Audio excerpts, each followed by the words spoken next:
Hello and welcome to the Chaos to Clarity podcast. My name is Maggie, aka your business bestie. I teach female coaches, speakers, and course creators to release procrastination and perfection so that they can get more done, book more clients, and have the time freedom that all entrepreneurs crave. This is not your typical business coaching podcast. We're talking about business, life, probably some wooey magic, and probably some singing or referencing song lyrics along the way. So if you're into business building, making more money, and getting a little bit of a mindset shift along with having a good laugh, you're definitely in the right place. I've grown 3 businesses from $0 to consistent 4 and 5 figure months over the last 15 plus years. And now I'm helping you do the same thing. It didn't happen overnight, and it certainly didn't happen without the help of others. They say it takes a village to raise children, and I believe it takes a village to grow a business as well. So in this podcast, you'll find people who help you grow your village, cheer you on, as well as holding you accountable. I'm so excited you're here, and I can't wait for you to listen to each episode. Let's dive in. Hello, everyone, and welcome back to the Chaos to Clarity podcast. I am so excited that you're here, and I can't wait to dive into today's topic. So today I want to talk about how consistency can help your business, and consistency probably in the not so consistent way, which I think consistency shows up in so many areas, in so many ways in our business. And sometimes I feel like we get a little lost. We see all of these things on social media, and we see everyone talking about you have to be consistent to maintain business, and consistency is key. And while, yes, consistency is key in your business, it has to fit right for you. So what in the heck am I talking about here? So when you think about consistency, what do you think of? For me, when I first left my corporate job and was diving headfirst into the entrepreneur life, I thought of consistency as your typical 9 to 5. You're going to get up at a certain time. You're going to do this. You're going to do that. Through your day. However, that mentality, knowing that you have a schedule for everything, was one of the very reasons why I left my corporate job. And it gets into the do this, then that mentality. But so if we would go and dive a little bit deeper into that. So if you're building your coaching, speaking, course creation business, and you know that you kind of have to be everywhere all at once, or at least everywhere that you want to be, right? What does that look like? Because that thought is overwhelming. You have to show up on Facebook, IG, LinkedIn, TikTok. You have to write a newsletter. You have to write a blog. Maybe you're going to do a podcast. You've got to connect with clients. You have to book the client. The list goes on. And it's chaos. And I want to break through some of that chaos to help you have a look at consistency in a way that could open the gates for you to welcome in a new kind of consistency, a consistency that works for you, because we're all individuals. We all tick, we all work in different ways. So how can you help your business support you? So something I do a lot with my clients is in the first few calls that we have together, I have them, part of their homework is for them to write down what a daily schedule looks like for them, a daily and a weekly, right? All of the things that they do. Everything from when do you wake up? When do you nourish yourself? Move your body? When do you do work? What kind of work are you doing? Are you scattered? Is it all over? Everything. So once you write down that list, then we go through that list and just understand what is like a home task or a like self-supporting task, right? Like what makes you feel good? Those, what I like to call our goddess days or goddess tasks, right? Things that I'm not working on my business. Like I'm folding the laundry, I'm making dinner, I'm outside playing with my kids, I'm going to a yoga class, right? So things that really support you. And then after we take those tasks out, we put them into your schedule, right? We schedule out the things that make you feel good, because when you put things that make you feel good into your schedule, it makes doing work a lot easier. And now hear me out on this next part. So the next part we separate things into two groups: CEO tasks and employee tasks. Now, if you've been in corporate, if you've been an employee, which I would argue we are all raised to be little employees, right? Even from the time that we're babies and we start learning how things go at home, right? We start learning the rules of the house. And as you get into school, you start learning the rules of school.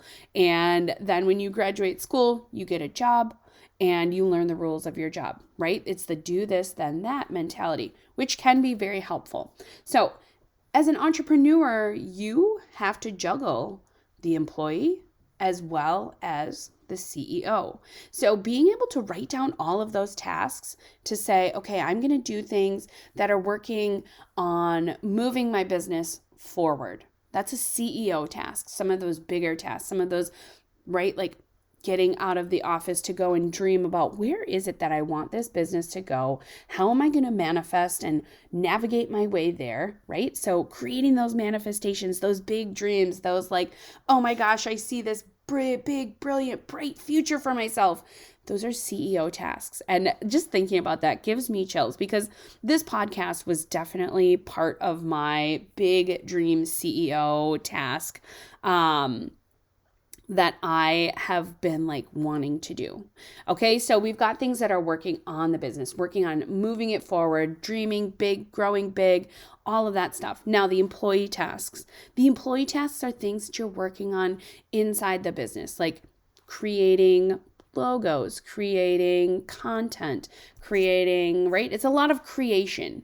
And sometimes some of those employee tasks can be very nuanced, because they can also include things like accounting, setting up tax information, connecting with different people. Sometimes the collaboration and even the coaching can be an employee task. Now, what you are tasked with when you figure out these CEO and employee tasks are figuring out what are the tasks that get me really excited, and on what days am I best suited to be doing these tasks. So something that I really hone in on is getting back into that creative energy that we had when we were kids. Okay, I have a 5-year-old, and when creativity sparks for her, she has to act on it. Now, I understand that as an adult, you can't necessarily always act on that creativity in the moment, but you can stop and take a note. Okay, so in my phone, I have this notes. I use Google Keep, and I probably have 500 notes in there of ideas that I've had. And I know those ideas are there so that when I'm in that employee mode where I'm creating a blog or I'm creating a big bulk social copy that I'm going to use for a week's worth of social content, and I sit down and I know it's time for me to be creative and I am just not feeling creative, I know I have that Google Keep file or multiple notes in Google Keep that I can go into and I can look back and I can get inspiration from those. So again, setting myself up for success in a way that makes it so much more accessible for me to dig into what it is I need to be doing on certain days. So when you have your CEO tasks, your employee tasks, your goddess tasks, all set up, figured out what they are, and when you can do them, that is where the creativity, you can let that roll, right? For me, I tend to have a CEO day, an employee day, and a goddess day. So I realize there's 7 days in the week. So I have multiple CEO, employee, and goddess days, right? Some weeks I have 3 goddess days, Friday, Saturday, Sunday, and I take a long weekend, especially if I'm feeling overwhelmed or if I've been doing a lot in the 4 or 5 or even 7 days prior, okay? I also schedule in dedicated CEO and employee days into my schedule because that's what works for me. However, when I first started this, I would schedule in CEO time, meaning if I knew that I had some big dreaming to do, if I had some big tasks to do for the business, really making sure that I was moving things along in a way that was productive, that's a CEO task. So I would take chunks of time, right? It usually was an hour at a time in the beginning. And I would block that off on my schedule. Now, I also understand time blocking doesn't work for everyone. This is what worked for me. So I encourage you to try this on and try it on in a way that you stay curious and open to what it could be. So if it feels good to time block. If it doesn't feel good to time block, don't do it. But also understand, what is a CEO task? What is an employee task? A lot of us get stuck in those employee tasks. I was getting stuck in employee tasks, in creating, especially for social media. I was letting that be my full-time job. Now, if you're a social media guru person, if that is your job, obviously it's going to look a little different. However, for me, for coaching, this is what it looked like. It looked like me waking up every day going, oh my God, what am I going to post? How am I going to post everywhere? How am I going to show up on stories 100% of the time? Which is totally not something you need to do, right? So I had to relearn what I needed to do in my business. I needed to learn how I wanted to show up, who I wanted to connect with, and how I was going to connect with them. And that's how you start getting more clients. Once you learn those 3 things, you start to understand and navigate, okay, when are my clients, when are the people that are most likely that I want to view this stuff, when are they online? And how can I connect with them? How do they want to engage with my content? How do they want to understand my content, right? So some of that is a CEO task. I had to step back. I had to think about, how do I engage with people? How do people engage with my content? Do they prefer reels? Do they prefer carousel posts? Do they prefer static posts? Are they going to prefer a long form newsletter that's not on social media? Are they in groups? Are they on podcasts? Are they on LinkedIn? That understanding and navigating that is a CEO task, because then once I understood that, once you understand that, you can then go into an employee task of creation, right? Of creating copy, creating content that people want to hear, that they want to engage with. And then you can give them that content in the way that they like to engage with it best. But it took a little bit of research for me on the beginning, right? In the beginning, in the CEO stages of knowing who my client is, knowing where they hang out, knowing what they want to hear. And all of this is really just asking questions. And in another podcast, I'm going to go into a little bit deeper of how I navigate through and understand some of the market research, which I know can sound kind of boring, and it can feel like, I don't want to do market research, because I have been in those shoes before of not wanting to do the market research. But I promise you that when you do the market research, it helps. And it helps so much. It helps with understanding how your people want to connect with you, how your people start to think, what questions they're asking, and you kind of get this level up on them, and you get to kind of pick into their brain and ask the questions and answer the questions that they are asking. So to sum this all up today, consistency can be magical, and consistency can look exactly how you need it to look. It doesn't have to look like Sally down the street. It doesn't have to look like Jane on Facebook in her group. it can look exactly like you need it to look.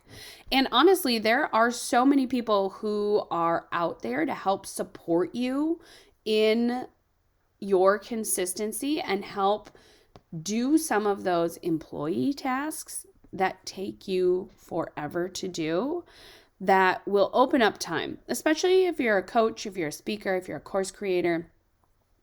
Handing off some of those employee tasks to a VA or, someone like that, a copy creator, whatever it is, handing that off to someone else can really free up your time. So you're not spending your time doing things that are just busy work. And I mean that in the most loving way, because I think we all, as entrepreneurs, at some point in time in our entrepreneur journey, get stuck. And I'm going to let you in on a little secret. I've been stuck multiple times being busy in my business just for the sake of being busy, just so that I can say, oh yeah, I'm really busy in my business, but I'm actually not converting anyone. Okay, so that is what I'm talking about. If you are wanting to get more clients and get more clients right now, you have to understand from a big 10,000 foot view of what tasks are holding you back, what tasks are going to help move you forward, and what things are you willing to either let be non-negotiables where they have to be included, or what tasks are you willing to allow someone else to help you with. And like I say in the beginning, in the opening, in the intro of this podcast, it takes a village. So if you're just starting out, right? If you're in those first 5 years of business and you're not sure, maybe you're not even generating a ton of income and you're not sure where to invest or how to invest, right? Adding someone to your team sounds kind of scary, right? I have created a freebie for you today that you can go and download. The link is going to be in the show notes, and it is a way that I was able to organize all of my to-dos, right? All of those things that I needed. It was either a CEO, an employee, or a goddess task. How I was able to sort them out and then put them cohesively into a planner of sorts that helped me really navigate, okay, how can I spend my time best? Because in the beginning, especially if you are in those first 5 years of business, or if you are, not quite at that magical 100K per year mark, what you have the most of is your time, and time is money. And, so when you utilize your time best, that is where all the magic happens behind the business. When you start to create momentum, it's you utilizing that which you have the most of, and that is your time. So I'm going to give you access to this freebie, and I want you to definitely go download it, try it, give it a try, right? Put this into perspective and ask yourself, how could this help me? How could this shift what I'm doing? And this freebie is something that is one of the downloads that you get when you are involved in a coaching program with me. So whether that's group or one-on-one, this is something that I have all of my clients do. And I have them all do this because they're going to, situate their days and weeks and months different. Everyone is going to do it different. But this way you can go in and you can do it for yourself in a way that makes sense for you. And then we can look at that and apply that to your business and apply that to things that you want to do, right? So if you truly want a 2 or 3 day work week, you plan those 2 or 3 days, and then we go in and we situate your days and we situate your tasks in a time and a way that makes the most sense so that you are really maximizing what you can do. So I am so excited for you to go and grab this freebie. Again, you can find the link in the show notes. I can't wait to hear all about it, and I can't wait to hear how you have been enjoying this podcast and this freebie. And next week, I am so excited to bring you my first interview. So next week, we're going to be talking about some of the planning and really farming out some of those details and some of those tasks in a way that feels really good and opens you up to do more of the CEO, more of that dreaming portion of your business. So I can't wait for next week. I hope you tune in. Don't forget to click the link below in the show notes and grab the freebie that I made for you today. I can't wait to talk to you so soon. Have an amazing, amazing day.